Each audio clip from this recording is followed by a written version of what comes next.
¿Vas a un tipo de cambio fijo o vas a un tipo de cambio flexible? Lo que estás haciendo un tipo de cambio cada vez más fijo. Pero el mensaje es que querés un tipo de cambio flexible. Por eso digo, ¿cuál es la chance de que tengas un acuerdo con el fondo cuando los mensajes son tan contradictorios? Antes de comenzar, una sugerencia. Suscríbete ahora Play en el botón de suscripción o en el link debajo del video. Ahora sí, comencemos. Marina, ¿hay manera de saber cuál es el dólar de equilibrio? Digamos, ¿cuál es el dólar que le serviría a la Argentina para que crezca, para que no estemos hablando de atraso cambiario? A ver, digo de nuevo, el dólar de equilibrio. Primero, hoy no tenés un dólar definido en un mercado. O sea, tenés un mercado oficial y un mercado financiero. Y tenés al gobierno interactuando los dos escenarios. Claro, por eso. Hoy ya sabemos. Pero hay manera de saber. Fijando oferta. Sí, pero hay manera de saber cuál sería, digamos, si el gobierno dice, bueno, mira, empiezo a liberar. El gobierno tiene terror justamente ahí liberando el cepo, dice, no, si no tengo 15.000 millones de dólares más reservas. Bueno, Arriazu mismo le recomienda al gobierno, no, mientras no tengas reservas no liberes nada, digamos, pero hay manera de saber cuál es el dólar que le serviría a la economía, para que todos pensemos que es sustentable, que es de largo plazo, que no van a cerrar empresas. Yo iría por parte, o sea, el dólar, uno podría decir, es aquel que te equilibra la cuenta corriente. O uno podría decir, es aquel que te permite seguir comprando dólares al Banco Central, o sea, que te equilibra la cuenta capital, digamos, dado el resultado de la cuenta corriente. Mi lectura es que en Argentina, dado los problemas de competitividad que tenés, tu tipo de cambio de equilibrio, al menos al principio, dado que necesitas acumular reservas, es un tipo de cambio más alto. Ahora, es cierto que si vos devaluás, otra vez empezás de nuevo con el juego del pass-through y demás. O sea, por eso mi lectura era dado que vos indujiste la baja en la nominalidad. Yo hubiera preferido una baja en la nominalidad más lenta y hubiera preferido más reservas en el Banco Central. O sea, para mí, de nuevo, el crawl al 2 o bajarlo al 1 y del otro lado, el tirar el 20% de la exportación al contado con liquidación, creo que fueron costosos. Dicho eso, la pregunta que uno siempre se hace y no tiene respuesta es ¿qué es lo que hubiera pasado con el caudal político de Milei si la desinflación hubiera sido más baja, ¿no? Digamos, la recuperación más lenta, y cuál hubiera sido la magnitud del blanqueo si la brecha al momento del blanqueo hubiera sido más alta? Dicho eso, de nuevo, tu tipo de cambio vos lo estás fijando contra el dólar. Ahora, insisto, el dólar no es una moneda, o sea, no hay paridades fijas en el mundo. Claro. El mundo son tipos de cambio flexibles. Entonces, vos te estás atando una moneda donde tu tipo de cambio real bilateral contra el dólar todavía no volvió a los niveles previos, pero en un mundo donde el dólar se revaluó.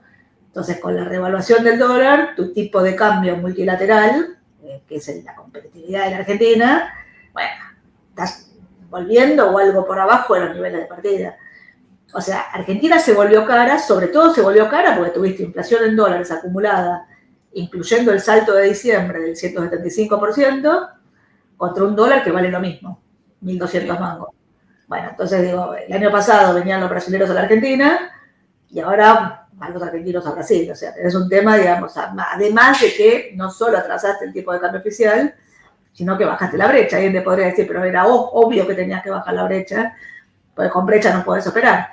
De nuevo, digo, el punto es qué batallas das, y para mí la discusión de fondo, bueno, es cuáles tus chances de ir removiendo los controles de capitales hacia adelante cuando vos estás usando el dólar como un ancla cada vez más fuerte. O sea, vos estás yendo, o sea, ¿vas a un tipo de cambio fijo o vas a un tipo de cambio flexible? Lo que estás haciendo está yendo a un tipo de cambio cada vez más fijo. Pero el mensaje es que querés un tipo de cambio flexible. Por eso digo, ¿cuál es la chance de que tengas un acuerdo con el fondo cuando los mensajes son tan contradictorios? Claro. Alguien te diría, bueno, el gobierno va a ir con un tipo de cambio fijo hasta la elección, cada vez más fijo, digo, ¿no? Y después vamos a flotar. Bueno, yo qué sé, ¿cómo vamos a flotar sin reservas? Las reservas, si el fondo te presta plata, ¿qué vas a hacer? ¿Vas a endeudar al tesoro más para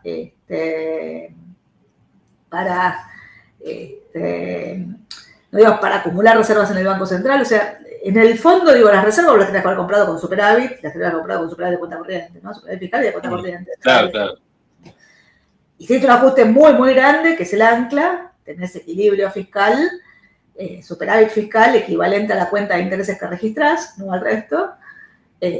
Bueno, digo, tu dinámica de la deuda hoy está creciendo. La deuda de pesos crece por el carry lo paga el Tesoro, y tu dinámica de la deuda de dólares, la verdad es que hasta ahora, salvo el repo, no habías tomado más deuda en dólares, o así los bopreales, ¿no? Digo, cambiaste pesos por bopreales, pero Argentina, digo, tiene un nivel de endeudamiento que no es muy alto para un país normal, dado el prontuario de la Argentina, todavía es alto. Entonces, respecto al tipo de cambio, no es el que te equilibre la cuenta corriente, a veces es un superávit de cuenta corriente para acumular reservas. Bueno, y después el punto de la competitividad, o sea, si vas a poner a competir a las empresas locales, bueno, ponerlas en igualdad de condiciones. Acá la política tributaria en realidad empeoró de la mano de provincias y municipios que subieron impuestos para compensar las menores transferencias de ingresos de la nación. Digo. La infraestructura, convengamos que no es mejor. Alguien me diría, había pozos antes, es cierto, había pozos antes, pero digo, el deterioro de la infraestructura se está dando fuerte. Sí. El régimen laboral, hiciste algunos cambios que son importantes, muchos empresarios los festejan, sobre todo el tema de los bloqueos de las fábricas y demás, pero todavía tenés una rigidez laboral que es enorme. Entonces lo que digo es, vos estás jugando con reglas del juego y tenés un nivel de informalidad en la Argentina del que nadie habla, pero que eso, o sea, digo, la verdad que la válvula de ajuste que hace que la economía de alguna forma se sostenga es la economía informal. Sí. Habrás visto, seguro, me imagino, en la nota, no sé si viste el sábado, la nota en Clarín, te la iba a traer para mostrártela y me olvidé de nuevo. Porque quería charlar con vos, que dice, en Chile se encuentran productos argentinos más baratos que en Argentina. Una muy buena nota, no me acuerdo la periodista que escribió, pero daba datos de cerveza, gaseosas, leche, yogures. Ahí tenés una explicación, pero digo, ¿cómo puede ser que siempre, con el cepo pasó siempre, o sea, lo que tenés es una discriminación de precios.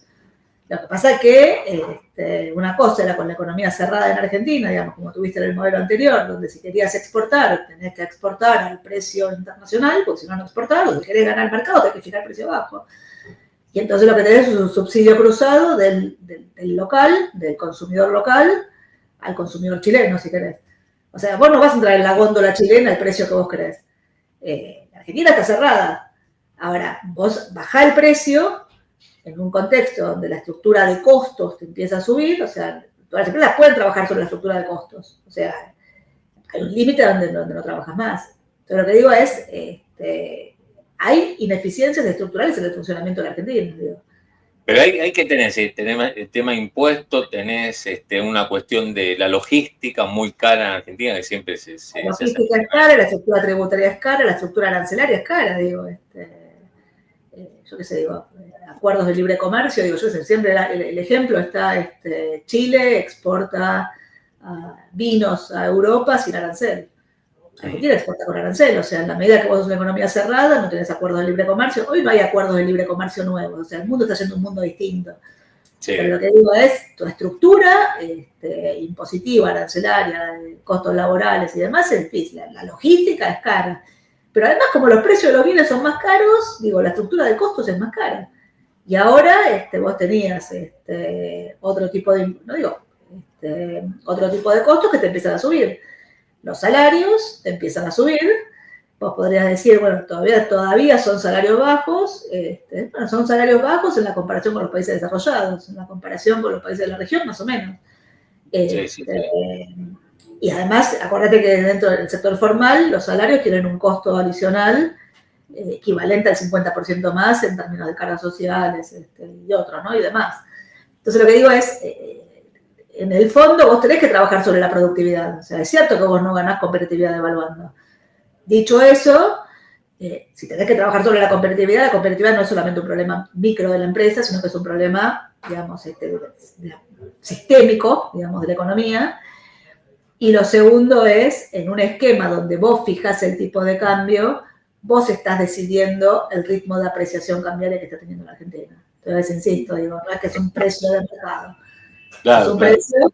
Es cierto, de nuevo, digo, que yo qué sé, Guzmán en el 2000, en el año electoral del 2021, yo, si no recuerdo mal, clavó el tipo de cambio al 1 y la inflación iba al 3 y pico, ¿no? Sí. Pasó el tipo de cambio muy agresivamente, digamos, de nuevo, en el año electoral. Grandes diferencias es, tenías déficit fiscal, hoy tenés superávit, o sea, no hay monetización por el déficit, pero de nuevo, digamos, finalmente estás manejando un precio del contexto, no sé, por la segunda gran diferencia es que la brecha era mucho más alta que la que tenés hoy por hoy. Hoy estás manejando los dos mercados en un contexto donde, insisto, el mercado afuera está comprando una historia que por ahora se mantiene bastante aislada del ruido que está viniendo de afuera, que no es menor, o sea... Cuando hablas del ruido, ¿es Brasil o es Trump? Sí, yo mi sensación te pongo 3 variables, o sea, dólar index 110, claro. El real arriba de 6 mangos y la tasa en 4.80, o sea, es nada, es un mundo, digamos, que está yendo hacia un lugar nuevo. Vamos a ver después cuánto el discurso de campaña viene una guerra arancelaria, digo, ¿qué? O sea, claro, no, eso no sabemos. El tipo de cambio real multilateral, ¿no? Histórico, ¿no? Como, bueno, ahora nos estamos acercando de a poquito a lo que teníamos, bueno, en el 2015. ¿Esto te sirve para ver cuál es, digamos, cuál se corresponde con una economía que crecía, que no tenía cepo, digamos, que mira, genera empleo? Si vos te ves, la Argentina no tuvo cepo en los 2000. Después de la devaluación, después del corralito, la salida de la convertible, Argentina tuvo controles de capitales. No cepo, pero tenía controles de capitales. O sea, tenías el comercio, eran los exportadores de la obligación de liquidar, los importadores accedían al mercado cambiario para pagar. No había freno al pago de utilidades, de dividendos. Había un límite de $2 millones por mes para los residentes, o sea que no era binding para las personas, pero existía.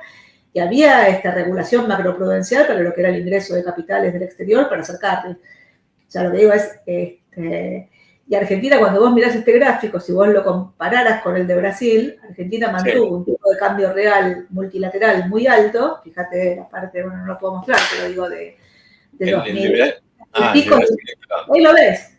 Sí. Ahí lo ves, fíjate, digamos, que el tipo de cambio multilateral, no, dejá los dos juntos, dejá los dos porque se ven lindos. Te dejo los dos. Ahí, o sea, lo que te mantuvo el tipo de cambio real multilateral alto fue la apreciación del real. Fíjate la apreciación que tuviste del real. El real arrancó en el pico en 2002, el real valía 4 mangos y el peso valía 4 mangos. El peso fue a 2.80 y se mantuvo a 2.80. Y el real llegó a 1.50. Cuando Brasil tuvo que devaluó y no tuvo un salto inflacionario y se la bancó. O sea, tuvo una línea de liquidez del fondo y además había acumulado reservas. Bueno, o sea, el carry en Brasil te permitió terminar de construir la moneda. Vos acá no estás acumulando reservas, bueno, para mí eso hay un riesgo ahí. Pero lo que digo es, el tipo de cambio alto, competitivo y estable del kirchnerismo era una imposibilidad lógica. Primero porque perdió el superávit fiscal y no compraba los dólares del tesoro, sino que emitías pesos para comprarlos. Segundo, porque tuviste política monetaria terriblemente expansiva. La tasa de interés durante todo ese periodo fue la mitad de la tasa de inflación. Brasil tuvo una tasa de interés que era el doble de la tasa de inflación. Era expansivo de corto, pero pero terminó siendo un lastre. Y además tenías política de ingresos que era muy expansiva. Al principio lógica, porque partías de niveles de ingresos muy bajos, pero después no acompañó la productividad. Cuando vos mirás 2010-2011, en 2010-2011, Argentina subió el salario en dólares 50% en 2 años, con el ancho cambiario. Bueno, eso digamos, no tenés con qué darle. Yo te diría que hasta 2011 el tipo de cambio, yo que sé, un tipo de cambio, digamos, que te permitía, en gran medida gracias a Brasil, ¿no? Digo, pero te permitía tener superávit hasta 2010, superávit en la cuenta corriente. Después tuviste problemas. Tuviste el superávit en la cuenta corriente gracias a que el mundo tuvo precios de la soja inéditamente altos. O sea, vos tuviste un salto en las cantidades agropecuarias asociados a la transformación del campo que inició en los 90 con la soja transgénica, y además tuviste un salto en el precio de la soja, donde la rúa valía $140, llegó a valer $650. Claro, Vos podrías haber aprovechado esos dólares para acumular reservas en el Banco Central. Acá los acumulaste reservas en el Banco Central y después te las patinaste para financiar el programa financiero del Tesoro. Entonces lo que digo es, dado que Argentina tiene el país mucha deuda en dólares en relación a comparación con sus vecinos, mi lectura es que el Banco Central debería acumular reservas. Y para acumular reservas, tu cuenta corriente tiene que ser yo creo que positiva, y eso requiere, digo, no exagerar de más con el aumento en las importaciones basado en un tipo de cambio atrasado. Dicho eso, es cierto que hoy tenés dos sectores dinámicos que antes no estaban, que te están generando un cambio en la estructura exportadora. O sea, cuando mirás hoy la cuenta corriente, dije, medio punto negativa, con Macri llegó a ser 5 puntos negativos. O sea, Macri tuvo la cuenta corriente más grande de la convertibilidad para acá, el déficit de cuenta corriente. Y cuando vos mirás en el 2017, el déficit del sector energético era menos 3.000. Este año va a estar entre más 8 y más 10. O sea, ese es el cambio estructural que estás viendo. Eso te permitiría, si querés acumular parte de reservas. Bueno, el gobierno no está buscando acumular reservas. Ahí el problema es, de nuevo, cómo haces para tener un riesgo país que te permita tener un programa financiero que te aísle de la volatilidad financiera, digamos, que tuvo generalmente la Argentina.